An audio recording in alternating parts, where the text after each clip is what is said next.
사랑하는 주님, 저희가 날마다 주님을 섬기며 언제나 주를 기리고 그 사랑 안에서 살면서 딴 길로 가지 않기를 원합니다. 저희가 성실하게 주님을 바라보게 하여 주시고, 저희가 참 마음의 가난함으로, 온유함과 겸손함으로 주님을 향할 수 있도록 하여 주시옵소서.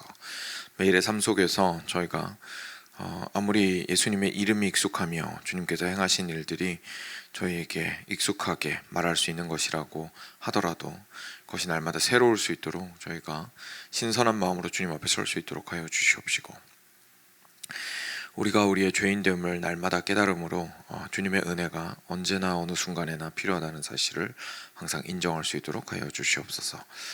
그래서 은혜가 끊어지지 아니하는 자들 될 수 있기를 간절히 원합니다. 저희가 성령으로 충만케 하여 주시고, 저희가 언제나 성령님께서 우리 안에 베풀어 주시는 그리스도의 사랑이 말씀을 통하여 또한 여러 은혜의 방편들을 통하여 가득히 찰 수 있도록 하여 주시옵소서. 그 충만함이 우리를 참 기쁨 가운데서 살아갈 수 있도록 하여 주시기를 다시 한번 간절히 간구드립니다. 이 아침도 주님께 나옵니다. 하나님, 마지막 이 2024년의 한 주를 주님 앞에서 어김없이 말씀과 기도로서 보내며, 주님께서 나의 인생에 허락하시는 길과 앞으로 걸어가기를 원하시는 길들을 참 담대함과 신뢰함으로 시작할 수 있도록, 그리고 마무리할 수 있도록 주여 도와주시옵소서. 감사하며 우리 주 예수 그리스도의 이름으로 기도드렸습니다. 아멘. 네, 오늘은 이제 계시록 드디어 거의 끝나가는데요, 20장입니다.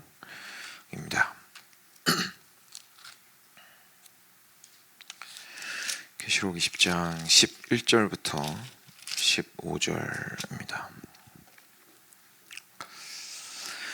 네, 길지 않은 본문입니다. 같이 교독하겠습니다. 제가 먼저 읽겠습니다. 또 내가 크고 흰 보좌와 그 위에 앉으신 이를 보니 땅과 하늘이 그 앞에서 피하여 간데 없더라. 죽은 자들이 큰 자나 작은 자나 그 보좌 앞에 서 있는데 책들이 펴 있고 또 다른 책이 펴졌으니 곧 생명책이라. 죽은 자들이 자기 행위를 따라 책들에 기록된 대로 심판을 받으니, 바다가 그 가운데에서 죽은 자들을 내주고 또 사망과 음부도 그 가운데에서 죽은 자들을 내주매 각 사람이 자기의 행위대로 심판을 받고, 사망과 음부도 불못에 던져지니 이것은 둘째 사망 곧 불못이라. 네, 함께 읽겠습니다. 누구든지 생명책에 기록되지 못한 자는 불못에 던져지더라. 아멘. 네. 저희가 보통 이야기하는 마지막 심판, 또는 이제 계시록을 잘 아시는 분들은 백부조 심판이라고 불리는 장면이 드디어 등장을 하게 됩니다.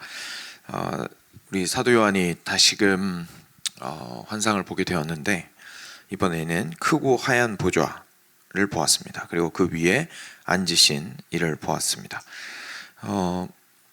예수님께서, 어린 양인 예수님께서 이제 봉인을 떼게 합당하시고 그리고 모든 일들을 이루시는 왕이심을 저희가 기억을 해볼 때에 아마 예수님께서 이 자리에 앉으셨다고 보는 것이 저희가 큰 무리가 없겠죠. 그리고 하얀 보좌라는 것은 결국은 하나님의 그 정결하심과 거룩하심, 예수님의 그 정결하심과 거룩하심을 보여주고 있습니다. 그래서 그렇게 거룩하고 그리고 온전하신, 흠이 없으신 우리 예수님께서 왕으로서 흰 보좌 위에 앉아 계신 것을 보게 되었습니다.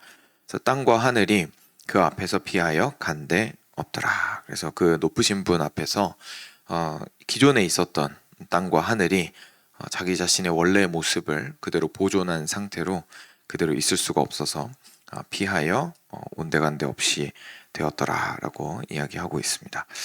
또 내가 보니 죽은 자들이 큰 자나 작은 자나 그 보좌 앞에 서 있는데 책들이 펴 있고 또 다른 책이 펴졌으니 곧 생명책이라. 죽은 자들이 자기 행위를 따라 책들에 기록된 대로 심판을 받으니. 하나 더 읽겠습니다. 바다가 그 가운데에서 죽은 자들을 내주고 또 사망과 음부도 그 가운데에서 죽은 자들을 내주매 각 사람이 자기의 행위대로 심판을 받고, 라고 이야기를 하고 있습니다. 여기 첫 번째 12절 첫 번째 부분에 보시면 다시 또 보니까 죽은 사람들이 이번에는 그 보좌 앞에서 큰 자나 작은 자나, 그래서 부자였던 사람이나 가난한 자였던 사람이나 높은 권력자나 아니면 전혀 권력이 없었던 평민들이나 사회적으로 높은 위치에 있거나 낮은 위치에 있거나 상관없이 모든 사람들이 그 백보자 앞에 서게 되었는데 13절에 보시면 바다가 그 가운데서 죽은 자들을 내주고 또 사망과 음부도 그 가운데서 죽은 자들을 내주매라고 이야기하면서 이제 바다에서 죽은 자들, 땅에서 죽은 자들 모두 할 거 없이 그 자리에서 일어나서 다시금 부활해서 하나님의 그 백보자 앞에서 심판을 받게 되었더라라는 말씀을 해주시고 있습니다. 그래서 결국 성경은 우리에게 그 마지막 날의 심판에 대해서 이야기를 해주고 있습니다. 그냥 단순하게 우리가 육신이 죽고 나서 그냥 다시 살아납니다.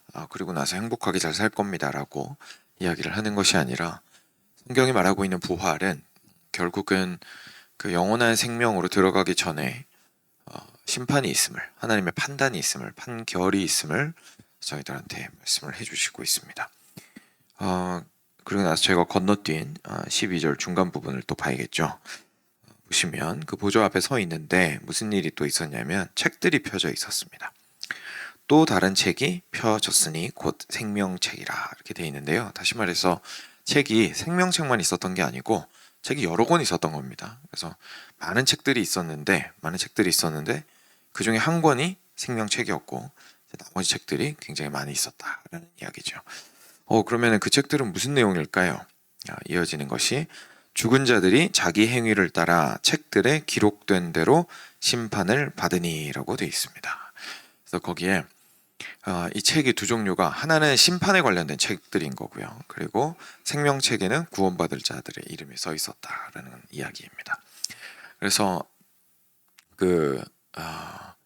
거기에는 모든 하나님에게 속하지 않은 자들의 죄악들도 다 기록이 되어 있었기 때문에 그들이 뭐 다른 이유 때문에 그냥 하나님의 변덕으로 화가 많이 나셔서 기분이 나빠서 혼이 나는 것이 아니라 그들이 자기들이 한 행동으로 인하여 공정하신 하나님 앞에서 명확하게 심판을 받고 그것에 대한 대가로 이제 심판을 받게 될 것이다. 그것이 기록된 것이 이제 다른 책들인 것이고 나머지 한 권의 책에는 생명책으로서 거기에는 하나님 안에 포함된 이들의 이름이 적혀 있어서 그들이 물론 하는 행적들도 적혀 있겠지만 그들이 결국은 하나님 앞에서 판단받는 데 사용될 책이 또 따로 있었다라는 이야기를 해주고 있습니다.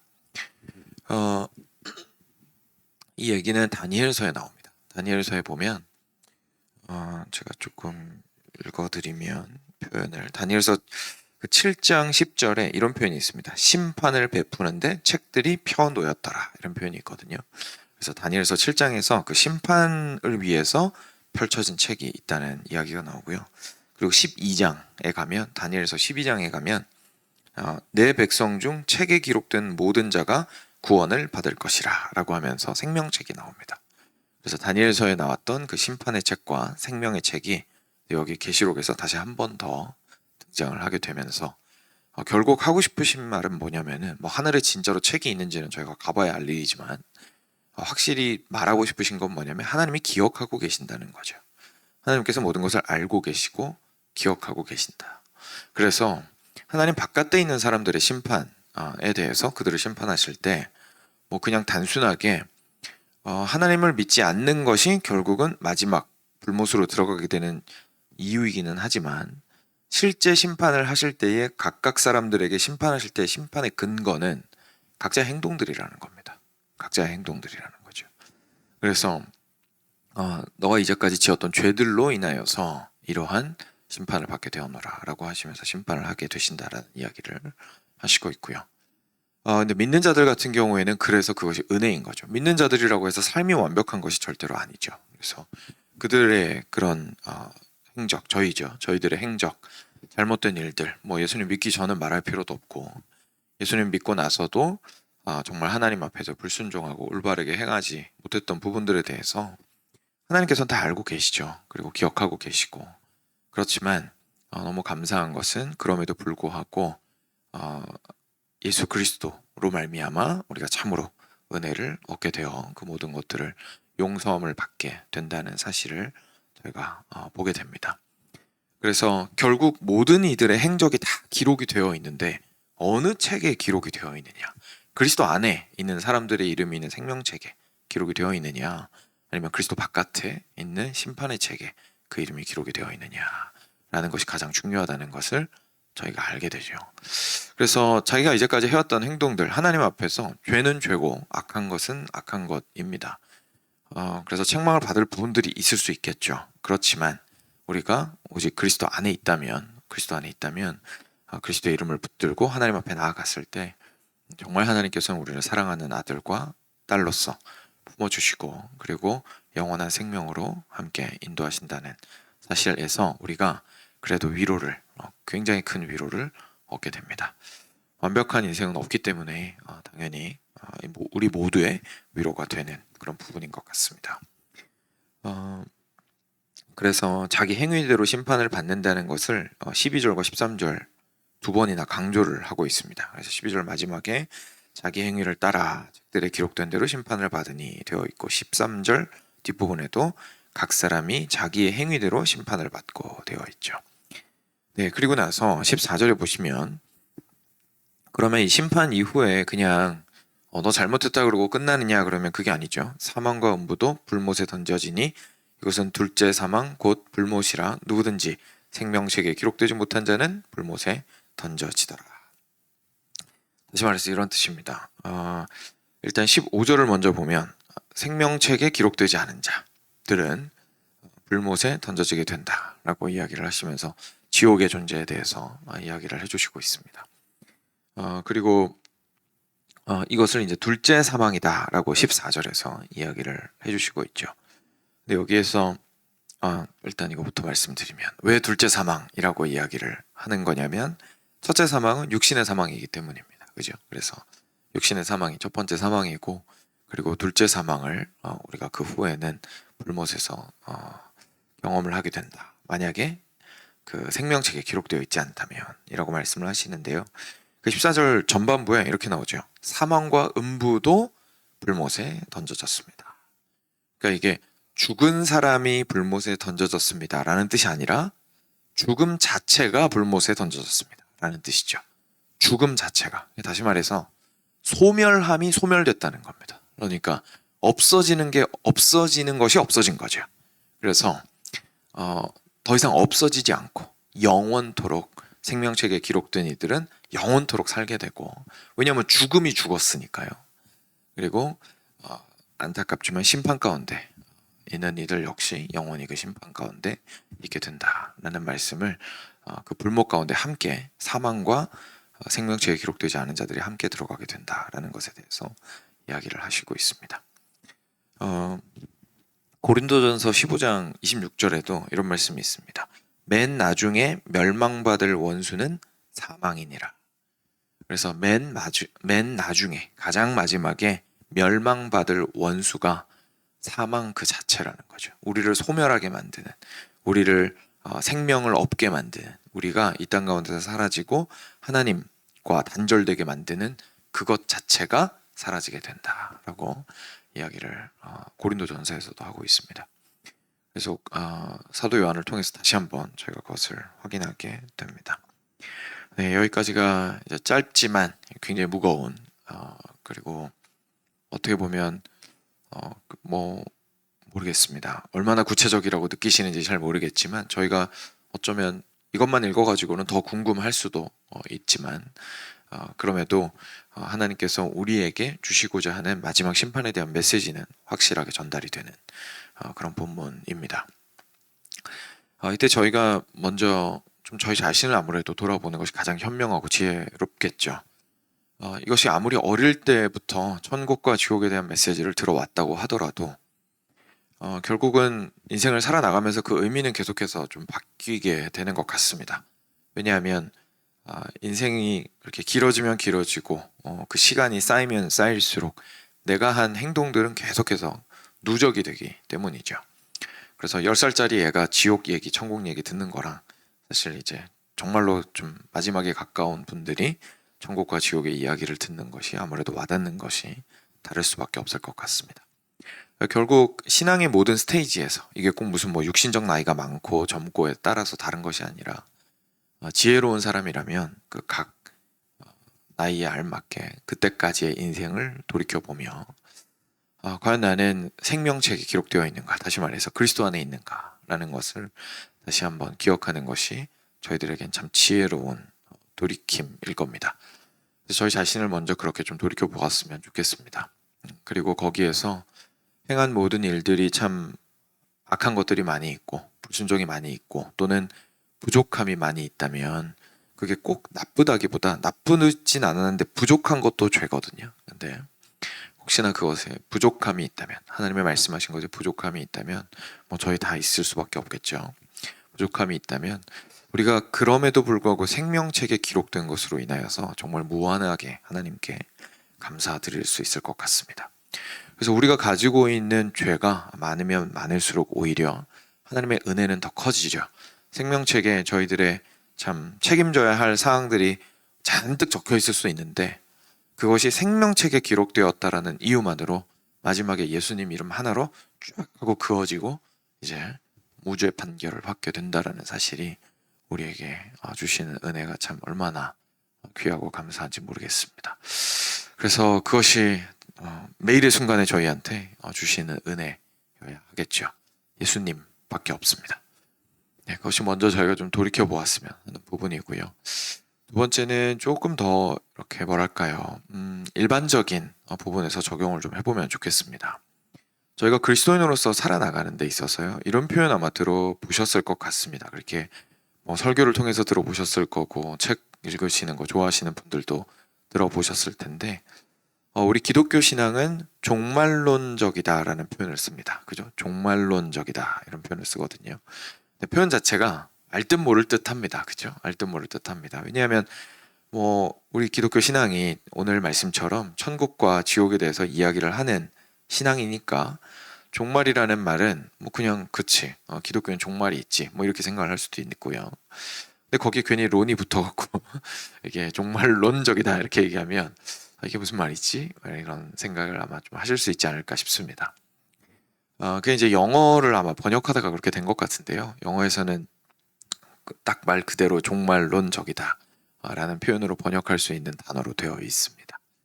그런데 이게 구체적으로 무슨 뜻인지 저희가 좀 알 필요가 있는 것 같아요. 근데 왜냐하면 그 성경에 이렇게 이야기를 하고 있기 때문이죠. 그냥 신학적으로 우리가 기독교는 종말론적이야 이렇게 막 멋있는 표현을 쓰는 것이 아니라 정말로 성경이 말하고 있는 우리 신앙의 모습을 왜 종말론적이다라고 신학자들이 표현했는지 알면 도움이 됩니다. 그 중에 첫 번째가 오늘 이런 말씀을 통해서 저희가 알게 되는 건데요. 기독교가 종말론적이라는 건 우리 기독교 신앙은 마지막 심판을 믿고 있기 때문에 그렇습니다. 우리가 그 유교를 보고 종말론적이라고 하지 않거든요.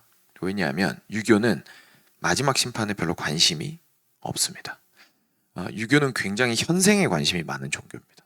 그래서 지금 당장 내가 도덕적으로 어떻게 살 것이냐 이거에 관심이 굉장히 많거든요. 그래서 사람들이 심지어 이제 유교라고 말하기를, 종교라고 말하기를 조금 종교라고 말할 수 있을까 이렇게 이야기를 하는 거죠. 왜냐하면 종교라고 말하려면 뭔가 좀 초월적인 것이 있어야 되는데 유교는 별로 초월적이지 않죠. 그냥 이 땅 가운데서 인간으로서 어떻게 도덕적으로 살 것인가에 대한 거에 관심이 많습니다. 근데 기독교는 다릅니다. 기독교는 굉장히 종말론적입니다. 그리고 또 하나 예를 들어서 힌두교나 불교도 저희랑은 완전히 다릅니다. 그쪽도 마지막에 대해서 이야기는 하지만 그 사람들의 종말은 뱅글뱅글 돌죠. 직선으로 쭉 가는 게 아니라 뱅글뱅글 돕니다. 그죠? 그래서 이렇게 윤회가 있어서 죽은 사람이 다시 태어나고 죽은 사람이 다시 태어나고 그래서 업보가 있지만 그 업보에 따라서 그 다음에 다시 뭘로 태어날지가 결정되고 하는 방식으로 이렇게 뱅글뱅글 순환하는 세상을 가지고 있기 때문에 사실 종말이 있다고 얘기를 하더라도 그게 우리가 이야기하는 진짜 그 종말이랑은 사실 많이 다르죠. 많이 다르죠. 동그라미에는 끝이 없는 것처럼 사실 종말이 없다고 말해도 과언이 아닌 종교죠. 근데 저희는 많이 다릅니다. 저희는 역사를 직선적으로 봅니다. 하나님에게서 시작했고 하나님에게서 끝이 납니다. 그리고 하나님에게서 끝이 나서 하나님은 어떻게 끝내시냐면 심판으로 끝내십니다. 그리고 그 심판으로 끝내실 때 명확하고 명료하고 선명하게 당신의 공의로움으로 판단하십니다. 그리고 그것은 단지 사람한테만 해당되는 것이 아니라 온 세계 전체에 해당됩니다. 그래서 하나님께서는 모든 것들을 마침표를 정확하게 찍으시는 때가 있을 겁니다. 그런 종말이 있다라는 사실을 믿는 사람들이라는 뜻입니다. 기독교 신앙은 종말론적이다 라고 이야기를 하는 게. 정말 쉽게 표현하면 오늘 여기 나온 말씀, 백보자 심판을 믿는 사람들입니다. 그런 뜻입니다. 이 백보자 심판을 믿는 사람들로서 오늘을 살아간다면 다를 수밖에 없다는 얘기죠. 다를 수밖에 없다는 얘기죠. 왜냐하면 이 심판이 없는 삶을 살아가는 유교라든지 불교라든지 힌두교라든지 이런 인생과는 우리는 분명히 하나님의 뜻에 따라서 옳고 그름을 판단하고 그 심판대의 기준을 두고 내가 살아야 하는 것이구나 라는 생각을 하게 되고요. 이 땅의 인생이 끝이 아니구나 라는 것도 깨닫게 되고요. 그리고 마지막 심판대 앞에서 나는 부끄러울 수밖에 없겠지만 그래도 가장 중요한 것은 그리스도의 이름을 붙들고 생명책에 기록되었는지가 가장 중요하구나라는 것을 저희가 깨닫게 되고요. 이런 것들을 알면서 살아나가는 것이 너무나 중요하다라는 이야기를 해주고 있는 겁니다. 근데 저희들의 신앙은요, 세상의 영향을 받게 되면 사실 현세적이 되기 굉장히 쉽습니다. 그래서 기독교 신앙을 기독교인이라는 이름으로 이 땅을 살아감에도 불구하고 이 땅에서 삶이 물론 중요하지만 종말을 잃어버리고 이 땅만 생각하는 거죠. 그래서 마지막 심판이 마치 없는 것처럼 그리스도인으로서 살아나가는 경우도 참 많이 있습니다. 그래서 하나님의 심판대를 생각하며 오늘을 판단받기보다 세상의 기준에서 나의 생활을 판단하고 그래서 이 정도는 괜찮다 이렇게 이야기를 하고 그리고 하나님의 심판대 앞에서 무죄 선언을 받게 해주는 유일한 근거인 그리스도의 이름보다 나의 행위에 더 천착해서 살아갈 수 있고 여러 가지 의미에서 우리가 종말의 심판을 전혀 생각하지 않고 살아갈 수 있습니다. 저희가 매일마다 자고 일어납니다. 그리고 한 해가 마무리가 되고 다시 새롭게 시작이 됩니다. 이제 한 해가 끝나는 이 시점에 무언가 끝난다는 것을 생각해 볼 때에 죽음을 묵상하기 좋은 것 같습니다. 그래도 지난 시간이 어떤 의미에서 죽는 거죠. 지나갔으니까요. 그래서 그 단계에서 과연 나의 삶의 끝이 왔을 때 나의 마침표는 어떻게 찍혀 있을 것인가? 나는 어떻게 정말 주님 앞에 서게 될 것인가에 대해서 생각해 보기 좋은 때인 것 같습니다. 그래서 우리가 이 시기에 다시 한번 심판이 있었구나. 첫 번째 사망을 두려워하고 있었는데 진짜 내가 걱정해야 되는 건 둘째 사망이구나. 정말 그 가운데서 나를 자유케 하시는 분은 그리스도밖에 없구나 라는 것을 다시 한번 생각해 보시면서 주님 앞에서 좀 삶을 돌이켜 보시고 말 그대로 그 종말론적인 신앙이 신학적인 표현이 아니라 우리의 매일의 삶을 그리스도인답게 만들어주는 그런 신앙의 모습이 되셨으면 참 좋겠습니다. 이 시간 함께 주신 말씀 기억하시면서 기도로 주님께 나아가도록 하겠습니다. 같이 기도하겠습니다.